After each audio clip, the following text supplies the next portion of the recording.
नमस्कार, मैं हूं धर्मेंद्र। आप देख रहे हैं ऑनलाइन न्यूज इंडिया। विकास दुबे एनकाउंटर के मामले में रोजाना नए नए खुलासे हो रहे हैं और ये खुलासे खुद उत्तर प्रदेश पुलिस की एसटीएफ स्पेशल टास्क फोर्स जो कि विकास दुबे को उज्जैन से कानपुर लेकर के आ रही थी, उसकी पोल खोलते जा रहे हैं। अब इंडियन एक्सप्रेस अखबार जो कि एक बेहद प्रतिष्ठित अखबार है, उस अखबार ने एक स्टोरी की है और इस स्टोरी में एक बार फिर से एसटीएफ की टीम, उत्तर प्रदेश पुलिस की टीम जो है वो एक्सपोज हो गई है। उसकी बेनकाब करने का काम जो है वो इंडियन एक्सप्रेस अखबार ने किया है। आपको दिखाते हैं कि इंडियन एक्सप्रेस अखबार ने क्या लिखा है। A day after shoot out 6 policeman out of danger says hospital. Hospital ने कहा कि शूट आउट के एक दिन बाद ही 6 पुलिसकर्मी जो कि घायल हुए थे वो सभी जो है वो खतरे से बाहर बताए गए हैं। The day after gangster Vikas Dubey was killed in एलिज्ड encounter by special task force of Uttar Pradesh police, the 6 policeman were reportedly injured were out of danger and stable, said Vinay Kumar, emergency medical officer at Lala Lajpat Rai Health Hospital in Kanpur। Kanpur के Lala Lajpat Rai hospital के emergency medical officer Vinay Kumar ने कहा कि विकास दुबे के कथित shoot out में special task force के 6 पुलिसकर्मियों की अभी ठीक हैं और खतरे से बाहर हैं। Police had said that Dubey had fired at them from a weapon he had snatched from an officer after the vehicle in which he was being moved to Kanpur overturned Friday morning। Police ने कहा कि विकास दुबे ने उन्हीं का हथियार छीनकर उन्हीं पर गोलियां चलाई, गाड़ी पलट जाने के बाद में जब वो कानपुर लाया जा रहा था। Head constable Shivendra Singh Sengar and constable Vimal Kumar both STF officers were the two who police said got bullet injuries. तो हॉस्पिटल की तरफ से साफ तौर पर कहा जा रहा है कि जो कथित शूट आउट हुआ था विकास दुबे का, उसके बाद में जो 6 पुलिसकर्मी हॉस्पिटल में लाए गए थे वो अभी खतरे से बाहर हैं और ठीक ठाक हैं। ये हॉस्पिटल की तरफ से कहा गया है, लेकिन इससे आगे जो जानकारी हम आपको देने वाले हैं वो बेहद चौंकाने वाली है। इंडियन एक्सप्रेस ने अपने इस कॉलम में कहा है कि both Vimal Kumar and Sengar were seen walking in hospital around 3 PM। Around 5:30 PM Singer left the hospital driving a motorcycle while Kumar left riding pillion on another motorcycle। Indian express ने अपनी story में बताया है कि 3 बजे तक ये दोनों पुलिसकर्मी हॉस्पिटल के अंदर टहल रहे थे, चहलकदमी कर रहे थे और करीब 5:30 बजे ये दोनों पुलिसकर्मी वहां से चले जाते हैं। शिवेंद्र सेंगर खुद अपनी मोटरसाइकिल चला करके अपने घर जाता है, वहीं दूसरा जो कांस्टेबल है विमल कुमार वो अपनी किसी परिचित की मोटरसाइकिल पर बैठ करके घर जाता है। अब बताइए कि इतना बड़ा जो है वो शूट आउट हुआ है, इतना बड़ा जो है एक आतंकवादी मारा गया है और उसने आप ही की पिस्टल छीन करके आप ही के ऊपर गोलियां चला दी और आप जो है एक दिन भी जो है हॉस्पिटल में एडमिट रहे, ऐसी नौबत नहीं आती है। और क्या ऐसी नौबत आई थी कि एक लंगड़ा व्यक्ति, एक अपाहिज व्यक्ति जिसके पैर में रोड लगी हुई है, जो कि आपकी गाड़ी के अंदर था और आप एसटीएफ के स्पेशल टास्क फोर्स के जवान हैं, कोई सामान्य सिपाही नहीं है, कोई सामान्य चौक चौराहे पर ड्यूटी बजाने वाला कोई सिपाही नहीं है, बल्कि स्पेशल टास्क फोर्स के जवान है। और ये जवान जो है वो इतनी भी काबिलियत नहीं रख पाए कि अपनी गन जो है, अपनी पिस्तौल जो है वो भी संभाल करके रख पाए। इन्हीं की पिस्तौल लेकर के एक अपराधी, एक आतंकवादी इन्हीं के ऊपर हमला कर देता है और इन्हीं को मार करके जो है वो भागने की कोशिश करता है।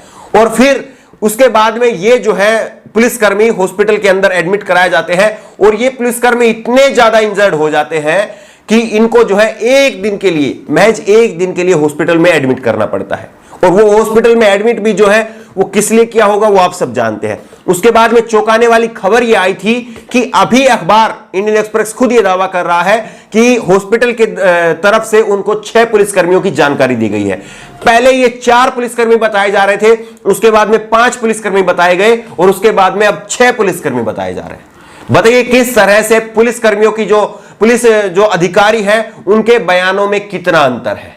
क्या वाकई जो है पुलिस ने बिल्कुल भी होमवर्क नहीं किया? मान लीजिए कि पुलिस ने एक फेक एनकाउंटर ही किया था, लेकिन उसमें कुछ तो होमवर्क पुलिस को भी करना चाहिए था। कुछ तो होमवर्क करना चाहिए था कि किस तरह से हम कहानी बताएंगे, कौन कौन जो है वो हॉस्पिटल में एडमिट होगा, कौन कौन नहीं होगा, कितने दिन के लिए हॉस्पिटल में रहेगा और कितने दिन के लिए नहीं रहेगा। एक पुलिसकर्मी जो कि उस पूरी घटना में जो है वो घायल होता है, वो खुद से मोटरसाइकिल लेकर के घर चला जाता है। तो आखिरकार उस दिन जब ये पूरी घटना हुई थी तो क्या उसमें इतनी ताकत नहीं थी कि वो उसको पकड़ पाए, और दूसरे दिन उसके अंदर इतनी ताकत आ जाती है कि वो खुद से अपनी मोटरसाइकिल लेकर के चला जाता है। तो जाहिर तौर पर ये वो खुलासे हैं जो कि ये साबित करते हैं कि विकास दुबे का जो एनकाउंटर हुआ था वो पूरी तरह से फर्जी था। ये पूरे खुलासे जो है वो इस ओर इशारा करते हैं। अब उत्तर प्रदेश की पुलिस चाहे कुछ भी कहे, लेकिन उत्तर प्रदेश की पुलिस ने, एसटीएफ की टीम ने पूरी तरह से ना केवल एक फर्जी एनकाउंटर किया है बल्कि उसकी सही से कहानी भी नहीं रची है। और इसमें सबसे पहले जो है वो कार्रवाई होनी चाहिए इस कहानी बनाने वाले अधिकारी के ऊपर, जिसने अपनी कहानी इतनी कच्ची रखी है, इतनी हल्की रखी है कि उस पर कोई यकीन नहीं कर पा रहा है। उसमें रोजाना ऐसे से नए नए खुलासे हो रहे हैं जो अपने आप में उत्तर प्रदेश पुलिस को, एसटीएफ की टीम को जो है वो बेनकाब करते हैं। अब बड़ा सवाल यही है कि क्या विकास दुबे की पोस्टमार्टम की रिपोर्ट में यह सच सामने आ पाएगा कि उसको गोली कितनी दूर से मारी गई।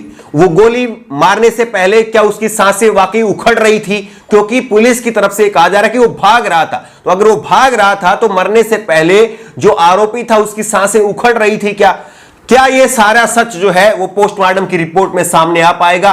क्या स्पेशल टास्क फोर्स के जवानों ने जिस तरह से अपना काम नहीं किया, क्या उसी तरह से हॉस्पिटल के जो डॉक्टर हैं जो पोस्टमार्टम की रिपोर्ट बनाएंगे उनके ऊपर भी प्रेशर होगा और उनसे भी मनमर्जी की रिपोर्ट जो है वो सामने लाई जाएगी और वो सामने अखबार के सामने, मीडिया के सामने जो है वो रखी जाएगी? या वाकई पोस्टमार्टम की रिपोर्ट जो है वो उत्तर प्रदेश की पुलिस को और एसटीएफ की टीम को एक बार फिर से बेनकाब करेगी? लेकिन ये सारी घटनाएं, जिस तरह से विकास दुबे की गाड़ी का बदला जाना और एक गाड़ी जिस पर कोई खरोंच के निशान नहीं थे, उस गाड़ी का जो है उसके अंदर बताया जाना कि विकास दुबे इसके अंदर से फरार हुआ है, और जो चश्मदीद वहां पर गांव वाले थे उनका यह कहना कि उन्होंने एक्सीडेंट की आवाज तो सुनी ही नहीं, कोई गाड़ी टकराने की, पलटने की आवाज तो उन्होंने सुनी ही नहीं, और उन्होंने सीधे गोलियां चलने की आवाज सुनी।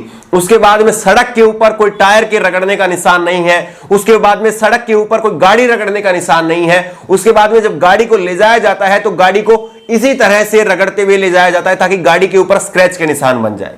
ये तमाम वो सबूत है, तमाम वो खुलासे हैं जो कि उत्तर प्रदेश पुलिस के ऊपर सवाल या निशान लगाते हैं और उत्तर प्रदेश के फेक एनकाउंटर को एक्सपोज करते हैं। बहरहाल उम्मीद करते हैं कि इसी तरह से जो पत्रकारिता का सही धर्म निभा रहे हैं, मैंने पहले ही कहा कि इंडियन एक्सप्रेस एक बेहद प्रतिष्ठित अखबार है और जिसने ये खुलासा किया है कि जिन पुलिसकर्मियों को घायल बताया गया था, जिनके बारे में कहा गया था कि विकास दुबे उन्हीं की पिस्टल छीन करके उन्हीं को मारते हुए भागा था, उन पुलिसकर्मियों को एक दिन बाद ही महज दिखावे के लिए एक दिन के लिए हॉस्पिटल में रखा जाता है और उसके बाद में वो खुद पुलिसकर्मी अपनी मोटरसाइकिल चला करके अपने घर चले जाते हैं।